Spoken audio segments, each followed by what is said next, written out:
You guys see how many suitcases we have? The reason we have so many is because every time we go to Italy, we tend to pick up some old junky suitcase, fill it up with stuff to bring home, and then it just ends up here. Lots of people asked us what we brought back this year.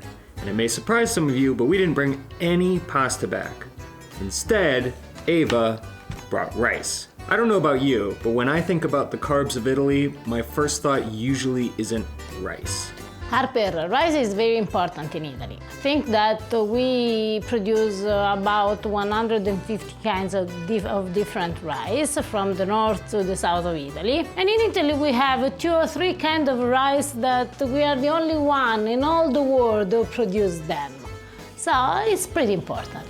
I don't think we have time to cover all 150 types of Italian rice, but do you want to explain the basics? At least we have 3 kinds of rice that they are well known and you can find in all over the world, and they are Italian production. And we are talking about carnaroli rice, arborio rice, and vialone nano.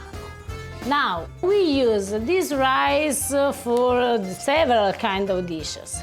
For sure, one of the most famous Italian dish with rice is risotto. And for risotto, usually we use the carnaroli rice, but also arborio works very, very well. And why not? Also the vialone nano.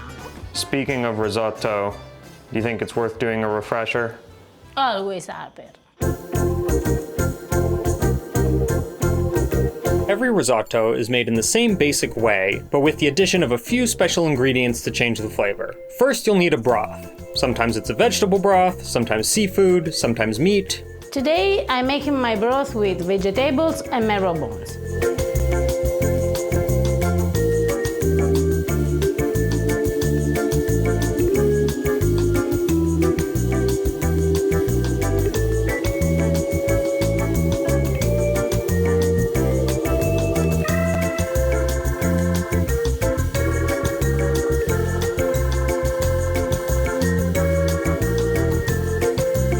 The broth should be well salted. That's where all the salt from the dish comes from.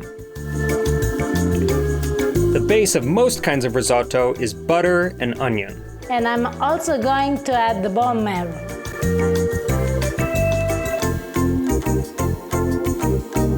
While the onion is frying, toast the rice over medium-high heat. You don't need to do this very long, just a minute or 2. When the onion is tender, add the rice and stir it around a bit to absorb the butter. Next, add a generous splash of white wine and let it simmer until the alcohol evaporates. Now you begin adding broth into the rice. Add enough to completely cover the rice and bring it to a simmer. Contrary to popular belief, while the rice cooks, you don't need to stir it continually, just occasionally. As the liquid of the broth evaporates, just keep adding a little bit more at a time to keep the rice submerged. Remember, if the rice is dry, it's not cooking. In most cases, you can just follow the cook time for the particular rice you're using. Or, just like pasta, you can cook it until it's al dente to your taste. When the rice is almost ready, stop adding liquid so that it can thicken up a little bit. Take the risotto completely off the heat. Now's the time to stir in some butter, some cheese. The risotto that I'm making today is the classical risotto alla Milanese. That's why I'm going to add some saffron.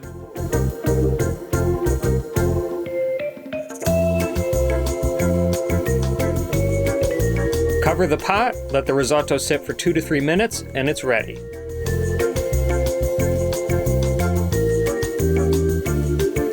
Now that Ava's made the risotto, we're gonna rewind the clock to show you how she made the Osso Buco that's gonna go with it. But first, a quick word from today's video sponsor who provided the beautiful meat for today's video. Have you found it difficult to find high quality meat locally? We certainly have recently. Porter Road is an online butcher shop that ships high quality meat directly to your door. There are a few things that make them a little bit different though. First is their incredible selection. They have cuts like pork jowl, as in make your own guanciale pork jowl. They have pork back fat. That's what you need to make nduja. Heart steak, you just can't get this stuff at your local grocery store. It's not just the selection though, it's also the quality quality. All of their beef is dry aged for 14 days. Every steak is hand cut. They work with farmers who raise their animals humanely without any added hormones or antibiotics. Best of all, Porter Road is super flexible. They offer subscriptions, but you can also just order cuts of meat a la carte. Our viewers will get 15% off their first order from Porter Road. Check them out, click the link down in the description below, and the discount will automatically apply. A big thank you to Porter Road for sponsoring today's video and for helping us find the right ingredients today. Risotto alla Milanese can be served by itself, but typically it serves with Osso Buco.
Particularly excited for this because while you've made risotto alla Milanese for me before, many times actually, I've never had the real deal with Osso Buco. Also when we were in Milan, Yeah, even when we visited Milan, I didn't have it. it smells amazing. It smells incredible. And it's also one of the dishes that, for what I know, is very difficult to find in a restaurant because it takes a long time to be cooked. Oh, that's probably why I didn't have it in Milan. I really feel like risotto is a dish that people tend to overcomplicate in their minds a lot.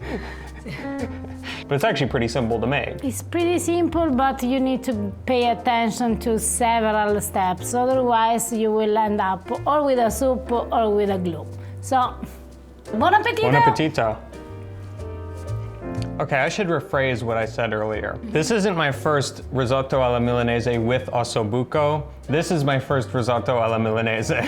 But the Osso Buco is so tender, and it's a perfect pair with the risotto alla Milanese. Or how they call this in Milan, risotto giallo, yellow risotto.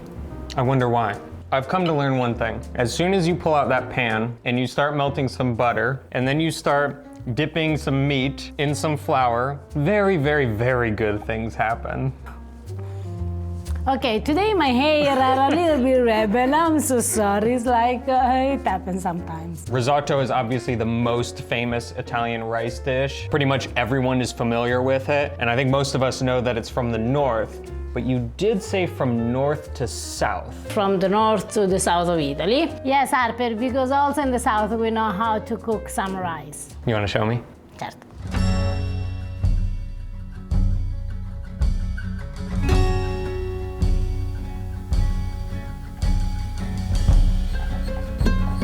This dish uses mussel, and as you can see, I left some in the shell, some I take completely out of the shell. And it's very, very important that you save the water of the mussel when you open them.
Should I grab some plates? No, Harper, you eat from here. Right out of the pot? See, from here.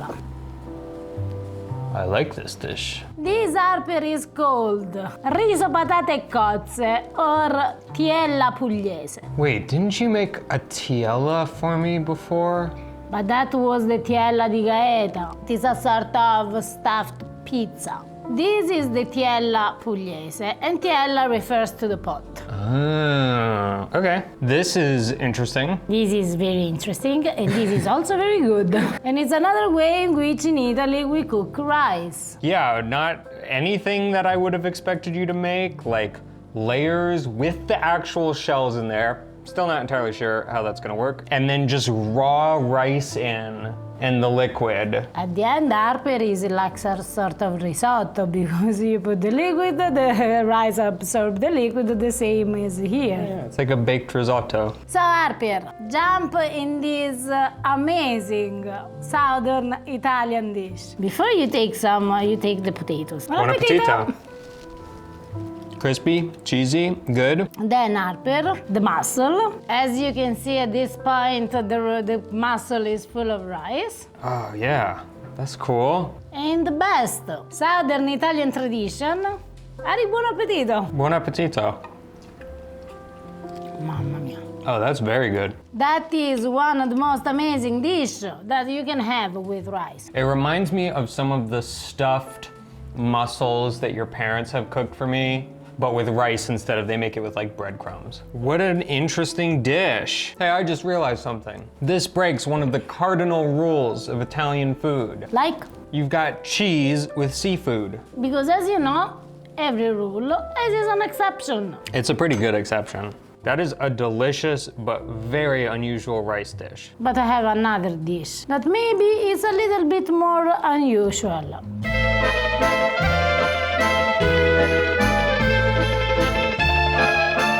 This dish is made in honor of the Holy Mary of Tindari. Tindari is in Sicily, and this Holy Mary is a little bit particular because she is black. So that's why this dish is black.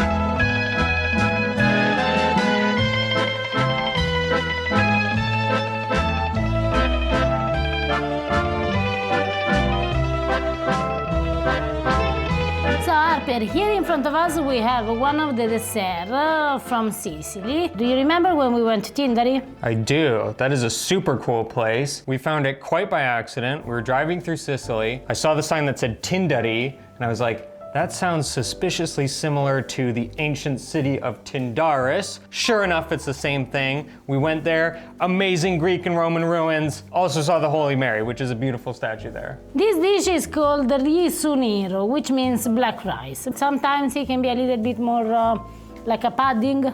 Sometimes it's a little bit more firm. I prefer a little bit more firm. I was gonna say, if it was a little bit more like a pudding, it'd be sort of like a chocolate version of what we have here, which is rice pudding, which I think is Mexican. Correct me in the comments if I'm wrong. Cool. Buon appetito. Buon appetito. Yeah, that's pretty amazing. It's kind of like a chocolate pudding or a chocolate mousse, but the rice, which is still pretty like al dente, gives it like this awesome, not crunch, it's not crunchy. That would make it sound like the rice is raw. The rice is not raw. What do you, bite. See, Harper, but maybe the bite are given by the almonds. Well, yes, the almonds are more on the crunchy side. The rice has bite, the almonds have crunch. There's a difference. Anyway, it's good. You get what I mean? I know what you mean. It's also like really simple to make. It's very easy to make. Well, that is a fantastic dessert, and given how simple it is to make, I want to see some of you guys make it. Speaking of which, a quick shout out to a pasta grammarian in action who made a plate of spaghetti allo scammaro. There will be a link above for the video where you can watch about that. Actually, come to think of it, we have 2 videos about it. It's that good. All the recipes for today's video will be down below. If you try any of them, tag us on social media at Pasta Grammar. Give this video a thumbs up. It helps us with that pesky YouTube algorithm. Hit that subscribe button if you haven't already, and we'll see you next time. Ciao. Ciao.